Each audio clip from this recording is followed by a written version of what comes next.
All right. Are you going to start recording or are we? It's already recording. I learned my lesson on that one last fall. All right. Well, welcome everybody. Thanks for joining us. I hope everybody's lively from after our little countdown music. That was a lot of fun. I'm Heidi Varner. I am a volunteer. I'm part of the UES volunteer leadership team, and I am excited to join all of you on this call to find out more about how we can engage and honor our survivors and our caregivers and get ideas from all of you. Our survivors are truly the heart of Relay. They're the reason we do all of these activities and get up and think purple. And we want to make sure we're honoring them as our guests of honor. We want to make sure we're keeping that in mind when we're planning, whether it's the day of Relay, before Relay, after Relay, at any community events we're going to, anywhere where we are representing the American Cancer Society in our community as volunteers, that we're always keeping an eye out for survivors and for their caregivers, and that we let them know we love to have them join us and we would love to honor them however they would like. So kind of think about it as a challenge in this new age of Relay as to different ways that we can engage people, that we can get them to learn more about the American Cancer Society. It's a work in progress. They may not come to your event, but they may come to other things that you do in your community. So that's a win. And once we've engaged them, then we need to keep them engaged. So hopefully they will become a part of our team and help us to raise those critical funds that we need. So when you're thinking about survivors, think about how you would treat, as Sharon told me, a guest who is coming over to your house, a guest of honor. And what would your house look like? You know, what would it look like when they came to the front door? What would it look like when you welcomed them in? You know, what special things do you have planned for them? So kind of keep that in the back of your mind as we are trying to honor and engage survivors. So we have lots of things to cover tonight. So as I'm looking at, we have so many awesome guests. I am not going to read all of the slides. If you have your camera, we'll give you time to take pictures of them, but you'll also get those slides after the presentation. So I would like you to focus on the content and not be so content of writing notes and having your head down. So we're going to talk about survivor recruitment, how to recruit, and then where to find resources, how to register, engagement for survivors and caregivers at the event, before the event, and after the event, and then how do we retain them after Relay? And then most importantly, how do we make sure they get their awesome purple shirt? And then we'll have time for questions and answers.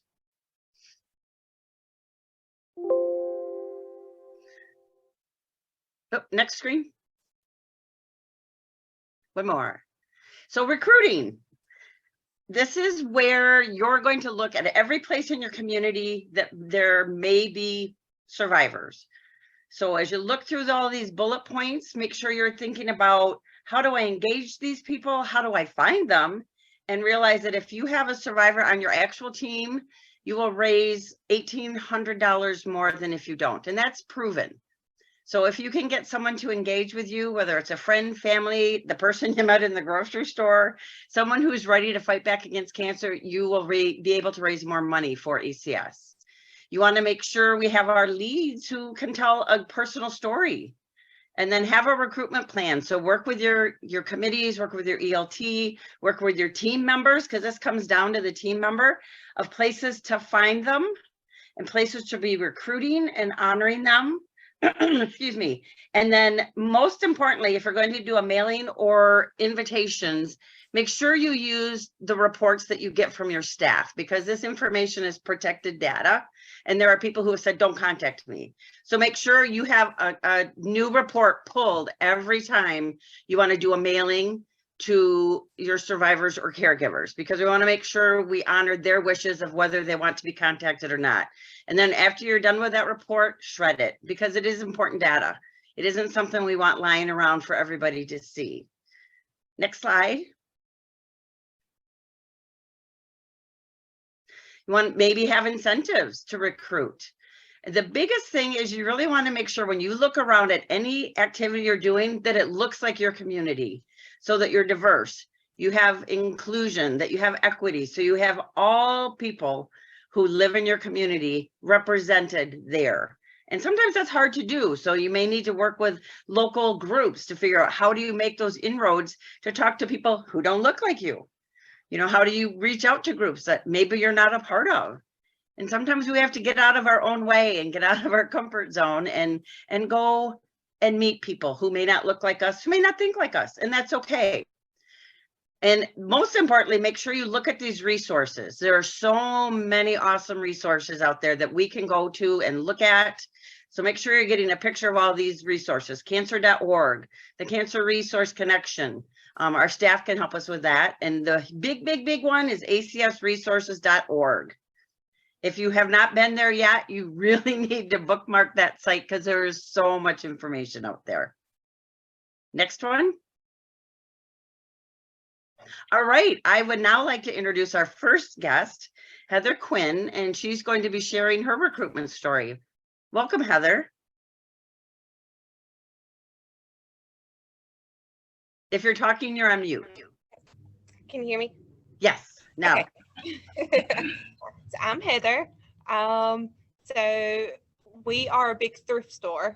Everything in here is donated. So in August, we kind of start posting on our business page every day about our big breast cancer walk that we hold in October. It's a walk for a cure. We have flyers and posters that we make. We have them posted throughout the store, and we also have them available for customers to take with them. We have certain people that come in. Most of them are survivors that come in and like to hand them out through their churches, their neighborhoods, their family members, and try to get them to go out and do the same thing to try to get sponsors and, anybody else that wants to join or at least get a donation for the event. We also encourage all our employees here to let each and every customer know that comes in about our walk and kind of like what we do, the reason behind why we're doing what we're doing. We do have a table set up inside the store at all times with information, just in general information if they need it. We also have registration forms that we use in the store if anybody wants to sign up or register for the event. We also encourage all of our employees to ask each and every customer if they would like to make a donation or if they would like to just donate their change from their purchase to go towards the American Cancer Society or go towards our walk that we're holding. We also have our local radio stations advertise for us. We also have the newspaper do an advertisement, and we also have our local Chamber of Commerce do posts on their social media pages and stuff for us as well. We also go around like the big businesses around here too. We're a small town, so we try to get as many people as possible. We also have a banner that we put outside the store. Right around September is when we start putting the banner up. So that way, we have a lot of out-of-towners that come through sometimes, and they get to see that. And, we hold that up until November. We decorate the whole store in pink. All of our mannequins are dressed in pink.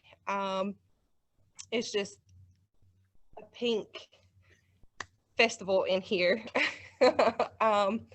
So once we get all that done and we're ready for the day of the event, we have tables set up outside with the same literature. We still have sign-up sheets, a donation, being if they still want to do a donation. We have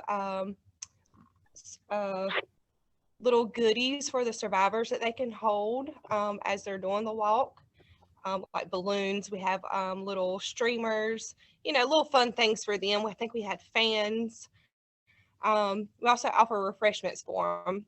I think we did pizza last year after the walk, along with little little Debbie snacks and waters and stuff like that for them. We went to the local schools and had their art classes make banners and posters for all the walkers last year. So that was really neat. And then they were able to take those home if they wanted to. If not, we just used them and posted them throughout the store and had them set up so everybody could see.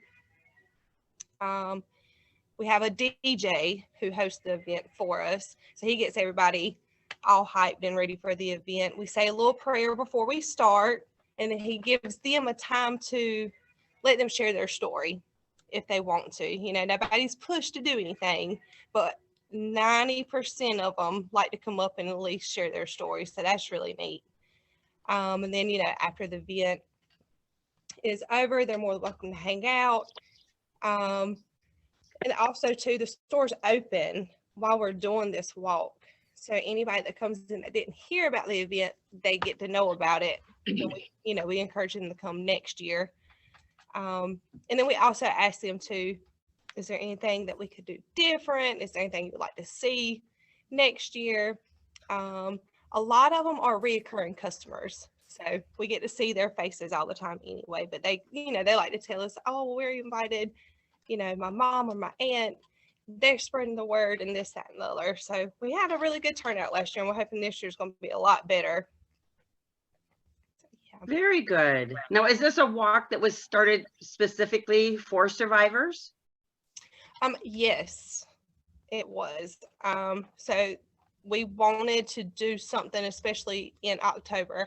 Relay got taken away from us a little bit right around COVID.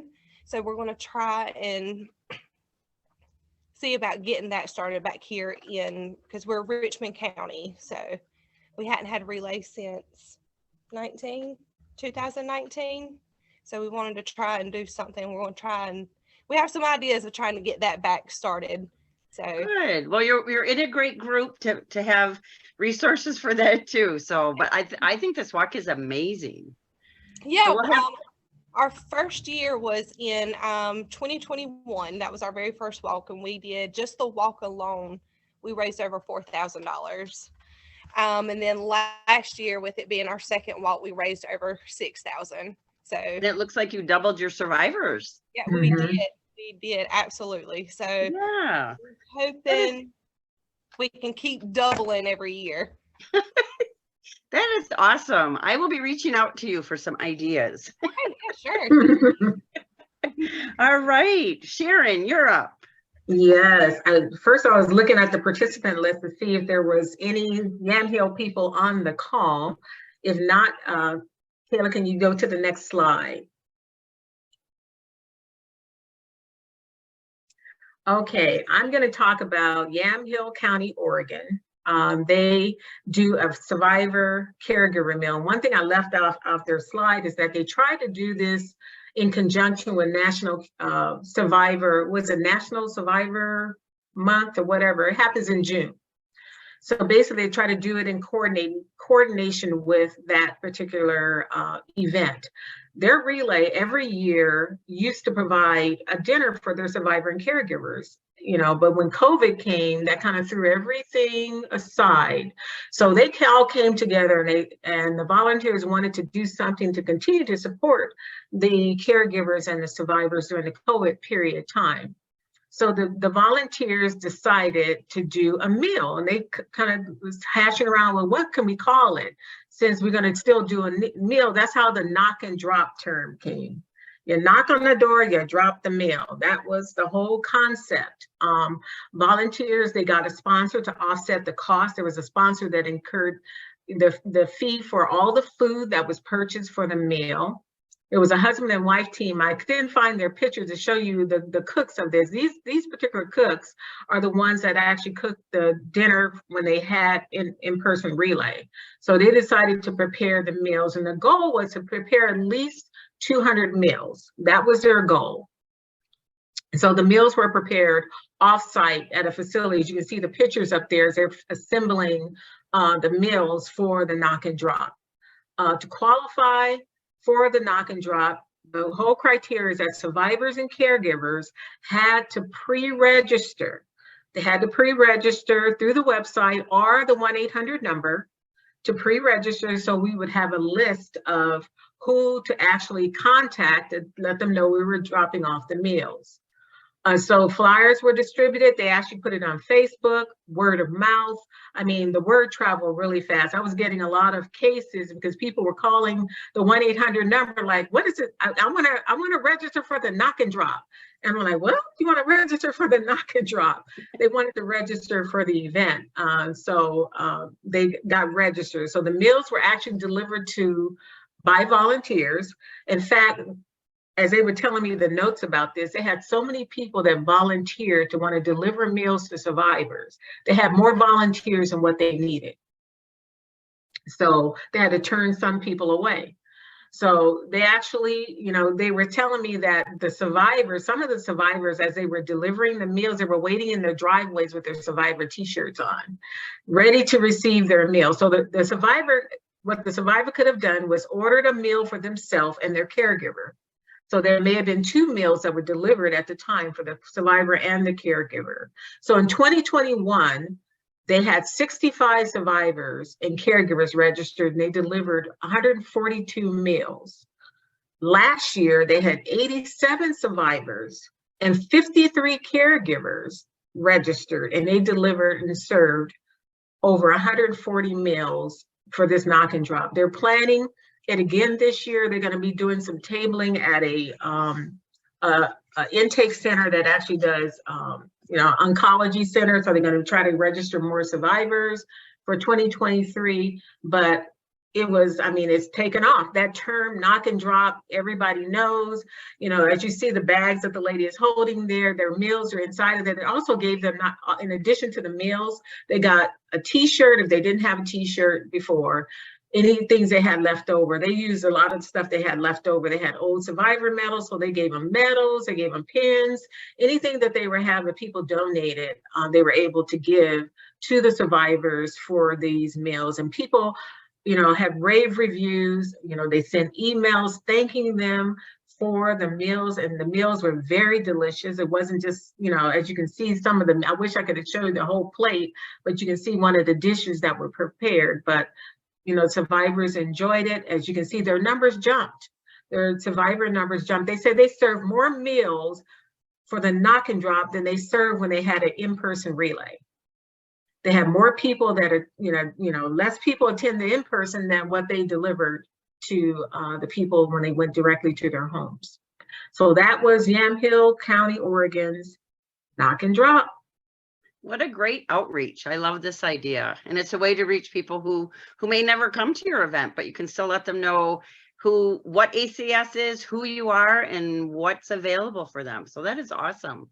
Absolutely. Yes. I think you're up for the next one, the next slide. That slide that I just did with the knock and drop and the sponsorship kind of goes with this particular slide, because I said survivorship engagement is such an important part of our relay experience that it should be a part of all that we do. Have you guys ever thought of including your sponsors in what you're doing for your survivors?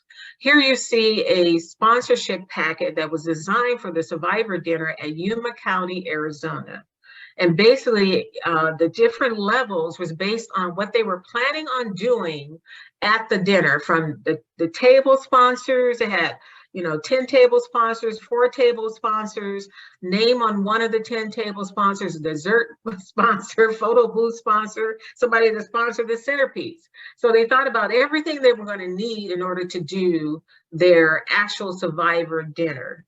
And it was very, very successful. So basically, I said the survivor package should be focused on your sponsorship package should be focused on your survivors. Engage your sponsors. Ask your sponsor to send out survivor invitation to their customers. If you want to reach more survivors, let your sponsors help you out too. And survivors sharing their personal stories in your team captain meetings, at your special presentation. Say you got a big ask with a sponsor, take a survivor with you that can share their story, especially if they got treatments through the services of ACS. What powerful story could that possibly be? And then also utilizing our Voices of Hope participants. There's many videos that can be used as you're sending emails, you're sending your email sponsorship packets to your sponsors. You could actually send a video clip of someone sharing their story.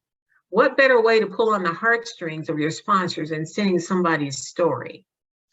With that, I'm going to announce the next person that's going to come up. She's going to share with you a little bit about the Voices of Hope, and that's Jennifer Braun.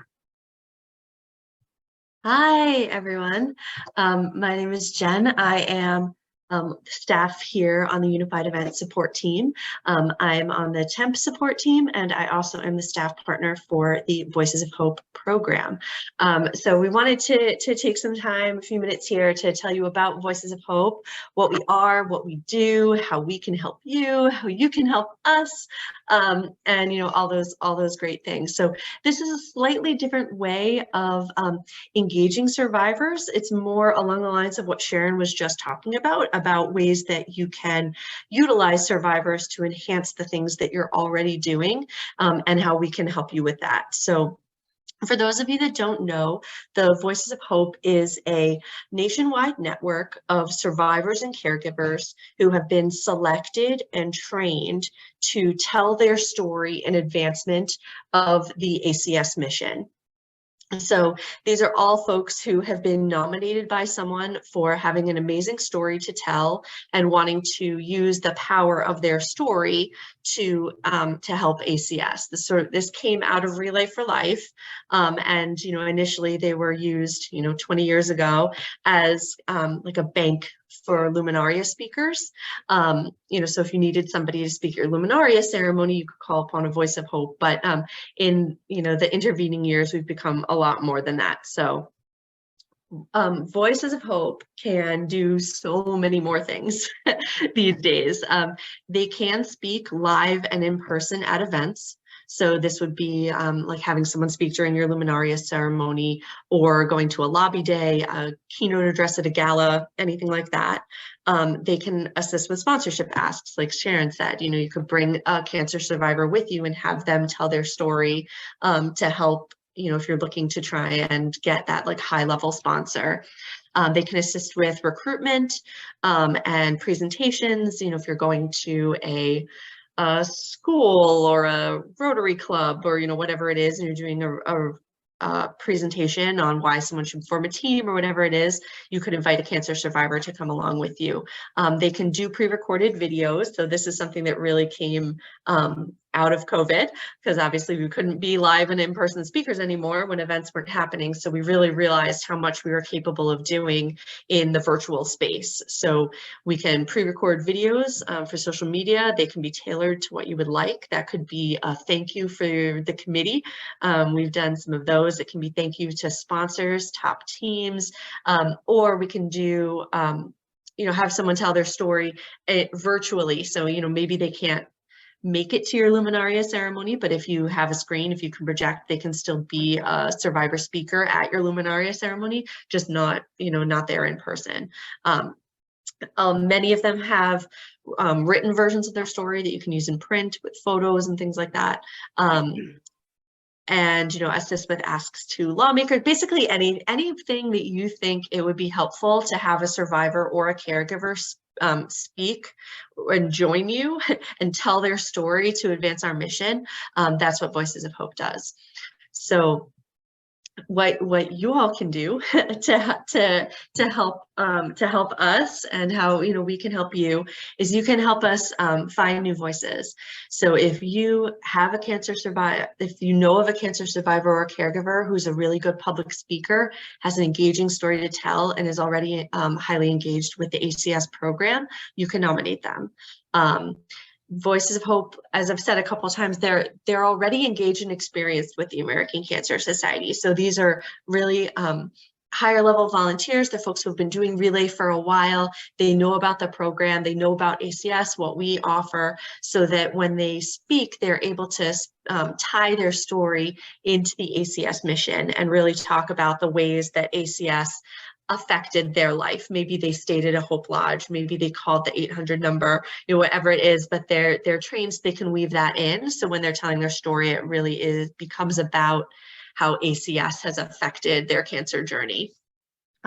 We do our nominations twice a year. We're actually just finishing up a nomination cycle. So if you do have someone to nominate, our next cycle will be in July. And we do interviews, and then we do our training, and we induct them into the program. And particularly, we're looking for diverse voices and folks who specifically have a tie into ACS in some way. So if there is someone that you know of who speaks every year at your event, they're amazing at your kickoff. You know, this is a really nice way to also act as a little bit of recognition and give them like a little honoring of like, you have been serving us so well, you know, for so many years by honoring us and telling your story, that we would love, you know, for you to be a part of this bigger program, interact with survivors and caregivers all over the country, all of whom are using their voice to help our mission. So the way that you can do all of this, I'm about to put a link in the chat. I know some of you, at least Heidi knows what's coming, is to go to acsresources.org /Voices of Hope. So this is our website. And from here, you can nominate someone to be a voice of hope, or you can request a voice of hope if you would need a survivor speaker at an event or for a video or anything like that. This website is where you would go to put in that request. So, you know, less about recruitment and bringing survivors into the fold, but more about ways that, you know, we are having, you know, survivors and caregivers help out with the work that we do. It is an amazing group of volunteers. This is my favorite part of my job, is getting to work with all these you know, amazing people and hearing their story and hearing them, you know, tell, you know, their desire to help ACS in this way. So I'm really honored to be a part of it. And, you know, we would love to have your events and your committees and any survivors and caregivers that you know of that fit the bill. We would love to have them involved. So. Thank you, Jen. Yeah, you're very welcome. Awesome. All right, next slide. This is how you are going to register survivors. So everybody get out your phone and take a picture of this, because this is important. And whether you're out in the community or you're doing a health fair or whatever, you can do all of these registration forms. We'd prefer that you did the event website or the fundraising app. But next to that, you can go down to these next two. So make sure we're getting them registered and we get their email address so that we can mail them their shirt. If they don't have an email address, then we work with them to get their shirt mailed to them. But make sure you're getting your survivors and your caregivers. Make sure you're getting everybody registered. But take a picture of this. We're going to hold it for a minute, and then we're going to go on to the next slide. So we have time to hear from all of our really awesome volunteers.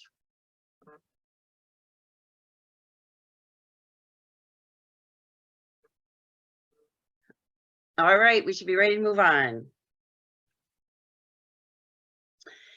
This is where at your event, you want to make sure you have a good experience. And there's lots of ideas on this slide of ways to keep them engaged, resources to use, ideas to give them, ideas that you can also use for caregivers. And what you want to do is make sure that you've done something that touches their heart. So when they think back about Relay for Life, or whether it's at an ice cream social or Heather's Survivor Walk, that they touch their heart and they say, this made me feel good. This is an awesome cause. I want to help give back. And they'll come back. So get a picture of this one and think of ways at your event that you can train your volunteers who are going to work with them. Make sure you have greeters, you have registration, you have recognition, you have an activity schedule that they have access to, so that when they come, they're not just wandering around and going, well, I did my lab. Now what do I do? So think about that. You know, when you check in someplace or you go somewhere, are you more likely to stay and come back if somebody talks to you, if somebody engages you, somebody walks around with you and shows you what's going on? So remember those when you're thinking about developing your experiences, that you're thinking about what would make you want to come back to a first-time event. Next slide. All right, here we're going to hear from Tammy Myers. Hi, everybody. I'm Tammy Myers. I am from Tucson, Arizona, and I'm really nervous. Don't be nervous. I started Relay in 2001.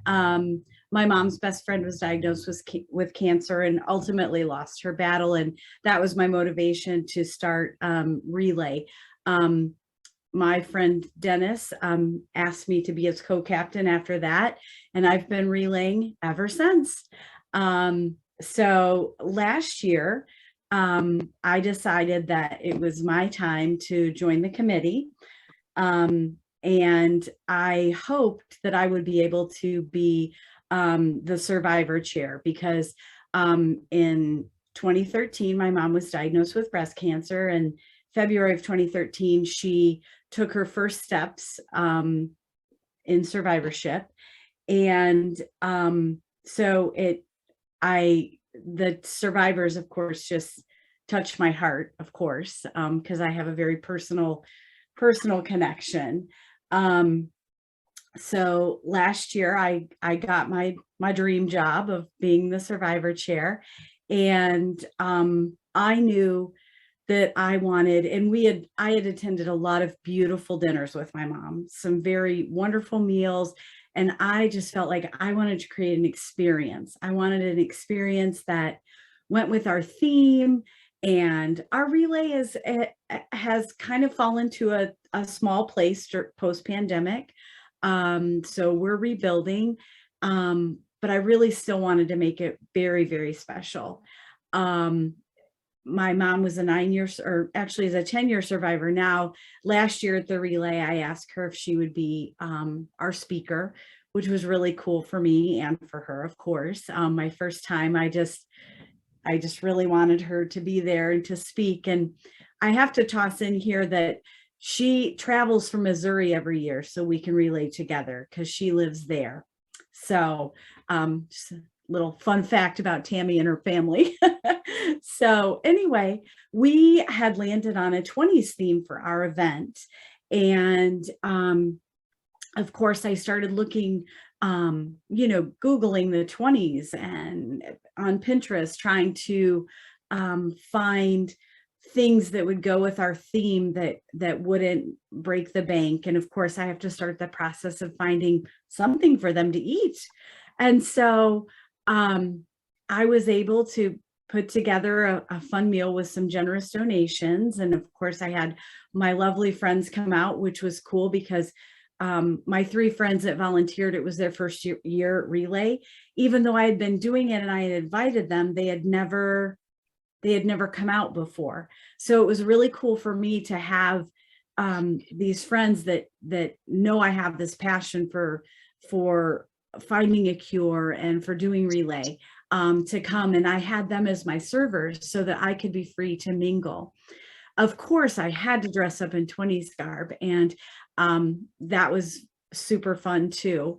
I was able to, I'm trying to figure out how can I do this cheap, because I hadn't even thought about getting a table sponsor or a centerpiece sponsor. So I started collecting wine bottles, and I spray painted them and put feathers out of them and hung beads from the dollar store on them and made a 20s themed centerpiece that ended up looking like $1 million, and it was just recycled.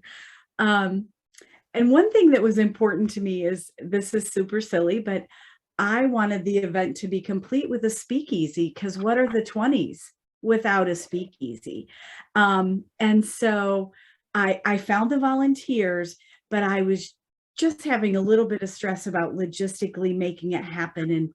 And my event chair is amazing, Jordan. She's phenomenal energy. She was amazing. And she's like, if I get the materials there for you, will you get it taken care of? And I said, I will do it, because I just logistically doing one more thing regarding food just was really stressing me out. So my daughter and one of her very good friends, they both dressed up in 20s garb, and they were my speakeasy servers, so to speak. And we served Roy Rogers and Shirley Temples, because, it's a family event. And the survivors, I believe, just had so much fun with that because it was just, and we decorated it like and made it high like it was a bar. And it was just really, it was really a lot of fun. It was the cherry on top for me of just one more thing to make it an experience and not just a really nice dinner, but like a fun experience. I knew one of the other things I knew I wanted to do is I knew I wanted to get donations for swag bags for the survivors. And so with some help, I was able to get donations. And so we had bath bombs and inspiring books and inspiring bookmark and just a few things. My daughter and I made fun cake pops in relay colors. And so they were simple, but elementary students had made some cards. And so we had put the cards in the bags as well. The other thing that was important to me is recognizing the caregivers. And so I decided as my donation, I would make cookies for caregivers. So each caregiver got their own swag bag, which was just cookies, but I felt like it was super fun and it made me happy to do it. I feel like everybody had a great time. And I really enjoyed doing it and making it more of an experience. We did already have some mariachis were there because we live in Tucson, and we had a couple of groups donate their time. So they were there to provide some entertainment. So that was really cool as well. But yeah, that is what I did last year. It was my first year. So yeah. That is really awesome. And I would love, as a survivor, I think that would have just been wonderful to be a part of. So thank you. Thank you for that. And I can't wait to hear what you do this year. I hope I can pull something really amazing off. Oh, you will. You will. And if you think about it, share pictures on our Facebook page of what your dinner looked like. Okay, I can do that. Absolutely. We would love to see those. Perfect. Thank you so much. Thank you. All right. Next, we're going to hear from Selena. Are you on, Selena? Hi, yes, I am. Yay. Good evening. Hi, I'm Selena Harrington Passafiumi. I live in Denham Springs, Louisiana. And this year I am the co-lead of Relay for Life of Vermilion Parish. I am also the co-lead with Heidi, but yes. And started relaying in 2005 in memory of my dad, who had brain cancer. And unfortunately, the next year, 2006, I was diagnosed with thyroid cancer. So I relay for a few reasons. This is something we came up at our relay to honor our caregivers and survivors. We reached out to a local brick company and got the bricks donated. We painted them purple, and as our survivors and caregivers registered, we asked them to share their one caregiver's name, and then we had somebody personalize the bricks. And then right before a luminary ceremony, we went and had them stacked right in front of the stage, and you can't quite see, but the luminaries also are right before where the picture ends. And we had a little saying, we read a little poem. We had them all come stand up next to each other and form a circle. And then we had a poem read about how bricks are the foundation and how caregivers are the foundation of the survivor. And then after our luminary ceremony, we presented each caregiver with their brick and each survivor with their brick, and they were able to take them home.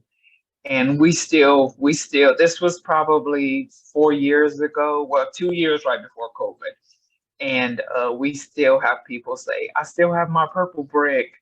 So it was really, really a touching ceremony. That I is have awesome. the script. I have the script if anybody wants to reach out. We're going to include your script in the Perfect. Perfect. in the PowerPoint, and they'll get all the information. Thank you Sharon. so much. Thank you, Selena. Good job. And now we're going to hear from Faith.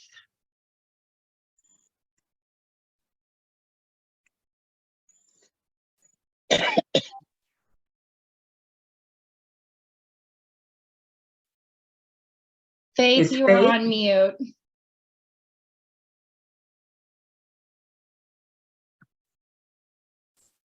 Aha, there's two There you mutes. go. Yeah. Welcome. I am Faith Schaefer from Spencer County, Indiana, and I was in Relay, our personal team, Team Happy. If you're a Facebook friend, you see that all over the place. We celebrated our 20th year this past year, so we're pretty excited about that. And I cannot remember how long I've been on the team leadership, but we went down a different path this past year because everybody's been affected by COVID, and you know, everybody's been affected. And our event team decided that they did not want to do virtual anymore. So we creatively kept the caregivers, survivors in mind. And we last year had our event is all one day. It starts out at 7:30 in the morning and it ends at 1 with the luminaries. We do it inside. We do it in the elementary gym and the cafeteria. And I know that we've heard a lot of opinions, which everybody has. And I say that sarcastically. And we decided that this was what we were going to do. The questions were: luminaries weren't at night. Was it going to be? Oh, it's not going to be good. You know, well, I'm here to tell you, if you have the luminaries out all the event, you have those survivors walking around this small track in the gym, and they're staying during the event. That's a plus. And for us, we decided we were going to do the caregiver. I talk with my hands, sorry. We decided that we're going to do the caregiver meal, caregiver survivor meal, and then the event started right after that. And we kind of get a lot of people involved. Like I was listening to all of you guys. Because I work in the school, I have the opportunity. We have 4 small elementary schools in our district, and every one of them helped. Like one helped with placemats for the lunch, one decorated the cookie holders for another. And these survivor caregivers love to see that because these are their grandchildren or people they know are relatives. So that was a big success for us. And it, you know, and I loved, and I'm sorry, I don't remember who said it, but I loved about who we're doing this for. And when people would say to me, you know, question me about all this different stuff, or they would question one of the event leadership people and they'd say, go talk to her, she'll take care of you, you know. And I'd say, who are we doing it for? We're not doing it. I'm personally doing it for my friends, my family. And that's what we have to think about all the time. We're always going to have the comments. We're always going to have the doubting people, but you've got to feel comfortable that that's what you're doing it for. And so our event's been a success. One of our successes is, and Mary Lynn is our representative. And I left there that day and I had to call her and share a story with her. We give medals. One of the furniture factories donates medals. They do beautiful, beautiful wooden medals. And I thought, okay, are people really appreciating this or whatever? Well, this gentleman's been with us for 10 years. And unfortunately, he lost his battle. And I went to the funeral home. I walked in, I had I don't think I would have needed my relay shirt on, but I had my relay shirt, and family members and like his son that I knew came up to me and said, did you see the medals? And he had them in his kitchen all over the kitchen cabinets. They brought it to the viewing, and they had them all there. And if you don't think you make a difference, you do. I don't think we hear it enough, but you guys do. And I've heard from him since then. At Christmas, his niece made ornaments and all kinds of things like that for the family to keep in his memory, which I would never have thought that. But I think we have to, unfortunately, COVID's hurt us a lot. And I think we have to think outside the box, which is not always easy. But I think if you put it together, I think it will be, it'll be easier than you think it is. You just got to think outside the box. And I love some of the ideas on here that I'm going to take. And I apologize, I'm fighting a cold right now. And I love the ideas that you have been giving me, don't forget. Oh, yes, you're right. Sorry, Mary Lynn.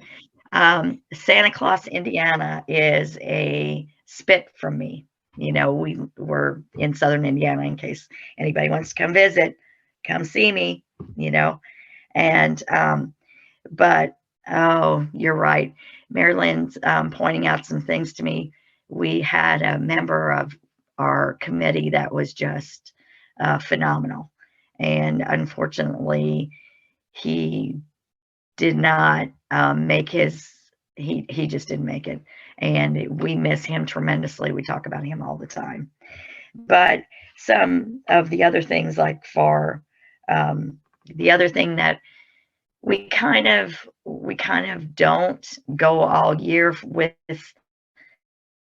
our survivors. If I see him, they know me, talk to them, they all know me, not all of them, but one thing that Mary Lynn's been bothering me for a while about a relay recess. And I'm fortunate enough that our school supported that. And we had the second one last year. And our school is from preschool to 6th grade. We had volunteers come in for snacks and things like that. We had a mini relay, and we had an opening, we had a closing, we had a luminary, just a small luminary ceremony. But the kids got the idea of that relay was about. This year coming back, it was a week before relay. We have ours in August, and it was a week before relay. And they, the next week, I had people coming that had never been there. I had kids that were coming that had never been there. I had the football team, some of the football team come in and help and eat breakfast with the survivors. I mean, it's successful, don't think of the big picture, think of that small. What one thing have you succeeded in and you've done well? And then you build on that. So I think I'm done. If you guys got any questions, go ahead. And awesome, Faith. And it sounds like you truly understand how to handle honoring survivors. So thank you for what you do, and just keep doing that good work. Okay. Thank you for holding this too, by the way. Yes. Thank you, Faith. Thank you so much. Go previous slide. Kayla, can you go back to the previous slide? Okay, I'm going to talk just briefly because you guys have had enough time to read this already. You're almost finished. Yeah, you can't. Uh-oh. Oh. Somebody's off mute. Okay, so basically, after the key to survivor retention is like you get the touch points that you do after relay. I know that Faith knows a lot of hers in her communities, but what if you don't know these people? So develop a year-round engagement plan and calendar. And whatever plan you put together, just like what Heidi was saying in the beginning, if you have a guest of honor coming to your house, you would start planning that person's arrival months ahead of time. You would not wait till the last minute. So put together a plan and stick to your plan. You may want to get at your relay, you may want to get those survivors that are willing to give you their contact information. You may want to get their contact information to be able to reach out to them. What about having some blank postcards where they, just like when you go to a dentist or eye doctor, they have you fill out the card so that they can send you a reminder the next year. You could have them do the same thing. And so if you got their contact information, you can remember birthdays, Valentine's Day, holiday cards, all of those different things are different touches to let that person know that you're thinking about them. Just think about, for those of you that are not married on this call, I'm talking to the unmarried folks.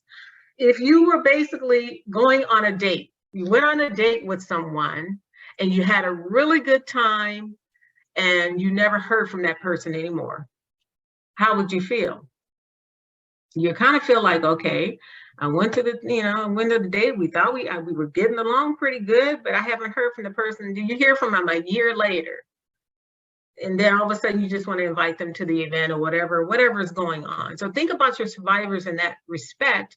There's so much information American Cancer Society has that we can communicate to them throughout the year. Especially one particular day is National Cancer Survivor Day. Every year is in June. Everybody should be sending something to your survivors on that day. Encourage your survivors and caregivers to participate in the planning of the next year's event. Have them join your ELT or start a team of their own and invite their feedback. You want to know, just like when we were talking about when our previous presenter was talking about her walk, she talked about getting their feedback. Find out what they like or what they didn't like. It's always good to hear the negative stuff too, so that you can improve on the next year. So you definitely want to hear their feedback. How can we make this better for you next year? All right, now Kayla, you can send me on to the next slide as we coming home. So as Heidi alluded to earlier, how does the survivors redeem their t-shirts? Everybody should know this. But if you don't, I'm going to walk you through the program. Survivors must register online to get a t-shirt. If they don't register, we don't know who they are. So the t-shirts are free to survivors, but they must register. Within 5 days of meeting that qualification, if they're registered with an email, they're going to get an email to redeem their shirts. And they'll get a link to how to redeem their shirts. Basically, all shirts must be redeemed by December 1st of 2023. After December 1st, that whole program for 2023, out the window. So what happens if someone doesn't have an email address? Us as staff can help you. If you have survivors that register but do not have an email address, there's a couple of ways. They can either call the 800 number and they will place the order for them, put them on a order list and place the order for them. Or we as staff can place the order for you, your survivor, by all I need is that person's name, their address, where is the shirt going to be delivered, their email address, should somebody have to contact them. Sometimes they ask for a phone number, just in case the deliveries get all mixed up. But basically, they can still get a shirt. And also, I'm not going to read the chat. I'm moving the chat because Joy's talking. And it popped up right in front of my last words. So if a survivor calls 800 number and has an email, but needs help in walking through that process, our customer service reps on the 800 number will walk them through how to redeem their shirts for this year.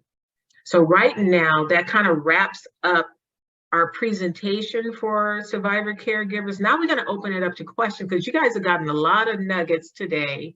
And this is not cookie cutter. Whatever we said is not in stone. You can come up with something totally different, but the program, whatever it is, just think about them. Just think about your guest of honor at your relays and how you want to either get them there, keep them there, and bring them back the next year. So we're going to open it up to questions right now. Mary had a great question, and it looks like Joy might be answering it. Say, if a current registered participant becomes a survivor mid-season, will changing themselves to a survivor on their dashboard, messed that up, on their dashboard change? All they need to do is, because they're pulling that report, if that should happen, say there a long period of time has gone by and that person registered themselves wrong and they should have registered themselves as a survivor, just reach out to your staff and we can fix that. We can definitely fix that. we can fix it, and we can also, we have the redemption email that we can send direct to them if they don't get it through the auto thing goes out. Are there any other questions? Don't be shy, you guys. This is your chance to ask. There's a lot of presenters on this call tonight that's done. I'm a survivor, and I tell people when I was, staff out in the field, I said, we as survivors don't walk around telling people who we are. We don't walk around with a sign on our back to say, I'm a survivor. Only way you're going to find out that I'm a cancer survivor is by having conversation with me. You're never going to know, because I'm not going to just come out and just say it. But, just start having a conversation with people. In the grocery store, you'd be surprised. You're in the grocery store just having conversation. If that person is not a survivor, I guarantee you that that person knows someone that's a survivor. All you have to do is open up your mouth and talk.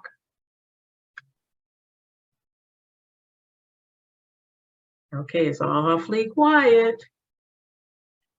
Sharon, I actually have an idea I can share from one of my high schools last year. They took posters around their school because a lot of youth relays have trouble getting survivors to come out to their relay unless they have some kind of connection to the school.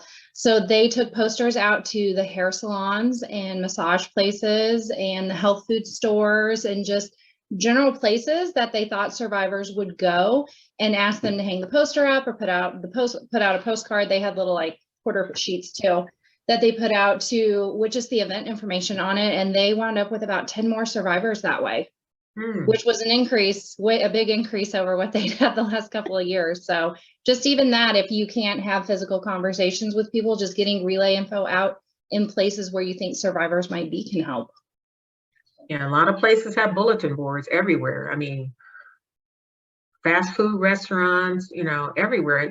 If they have some place to post something, you can definitely post it. I'm gonna share this. It was really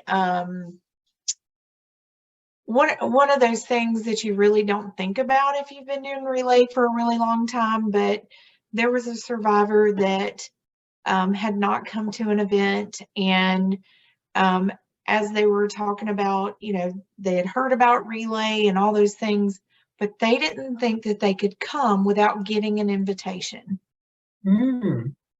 So just clarifying as we're putting out things about, our events coming, and we're going to have a survivor celebration.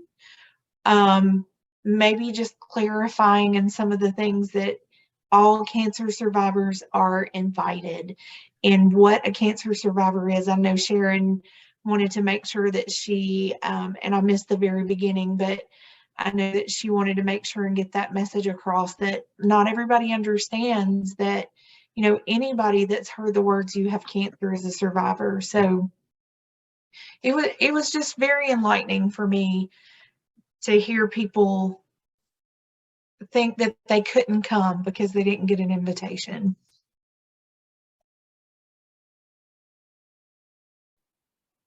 So my name is Tony Sanders Green, and my question is that I'm a DIY relay event. How do I get posters to be able to put out for the survivors? Miss Tony, where are you located? I'm located in Arkansas City, Kansas. So Kansas City, Kansas. Okay, well, Keena Swanson is your staff partner. So all you have to do is ask Miss Keena, and she can help you. Okay, thank you. She can get you all the things that you need. Okay, thank you so much. Do you have her email address?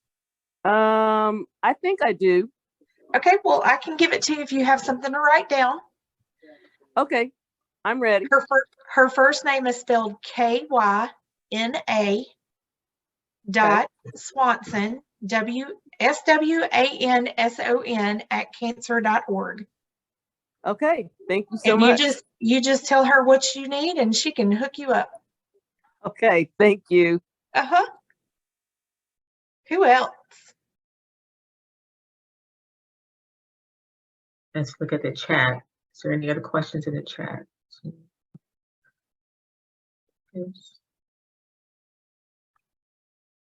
Miss Jackie, did you share what you guys are doing at your event from the luncheon?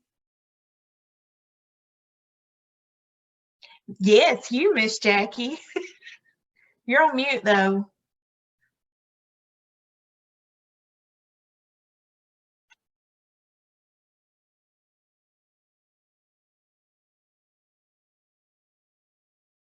There I am. You are. What we're doing for our survivor luncheon. Yes, ma'am. Well, we're working with a school called Alexander Dawson.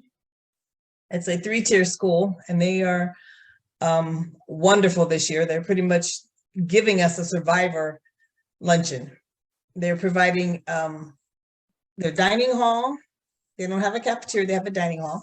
They're providing their dining hall, their wait staff, their chef, their food from their garden. That's the food aspect of it.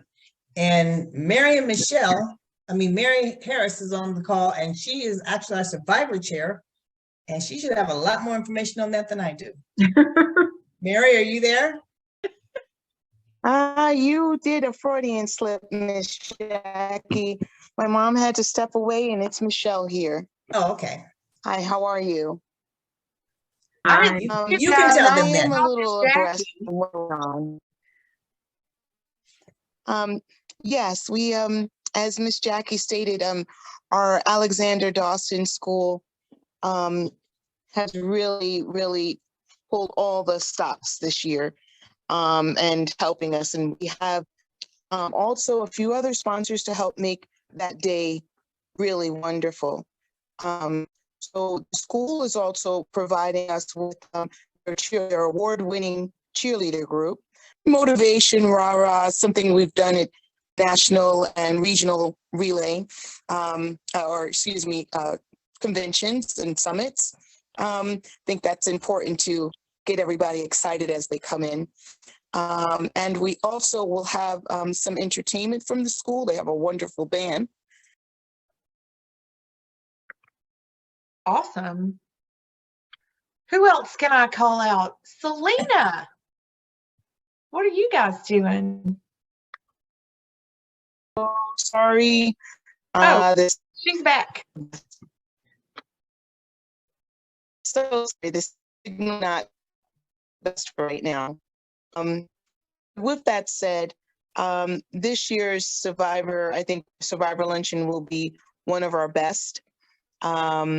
And why is not just about the school and not just about our sponsorship, but the Survivor Committee has decided to reach out to survivors every month with something, whether newsletter, cards, just to get them involved and to let them know that they are loved, and we like to celebrate them. I don't know if I missed anything on our luncheon, but I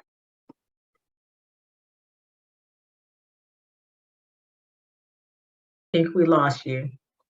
Yeah. so sorry. Sorry, Kayla.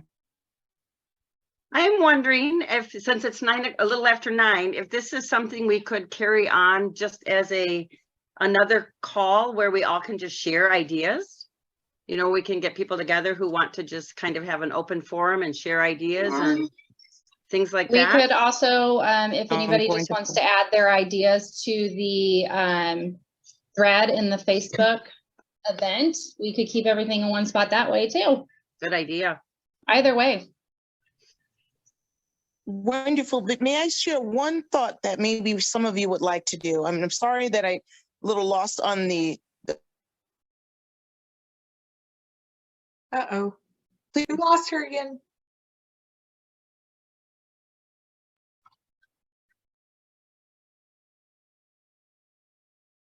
I think we've lost Mary. She's Yeah, I back, think but so, it looks yes. like, there we go. Oh, Just consider setting a table for one. Jackie can finish it a little bit for me, but you know, we also have to remember and celebrate those that are not with us. So yes. that is something very impactful that you can utilize also at your luncheons or gatherings. Yeah, I've seen the ceremony on that that they do for that. We did it at our class reunion this past, the empty table, yes. Mhm. Yes. Thank you, everyone. Awesome. Any more questions, thoughts, suggestions before we wrap this up? Somebody wants to know, what Facebook would this group share ideas in? Mary, we have our Facebook group for all of our UES events that, let me see if I can get the link pulled up and I'll put it in the chat.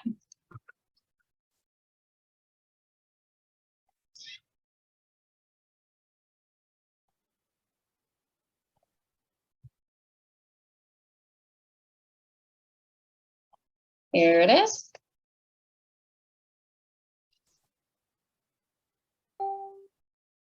There you go.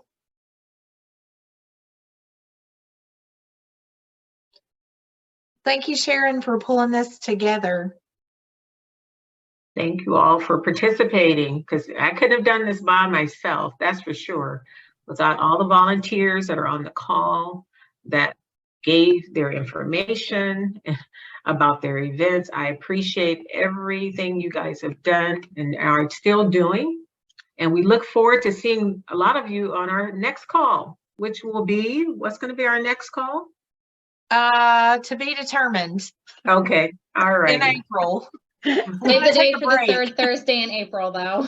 Yes, the third Thursday in April. All right, so thank you all for joining us, and you have a great evening. Thank you. Good job, Sharon. Good job to everyone who presented.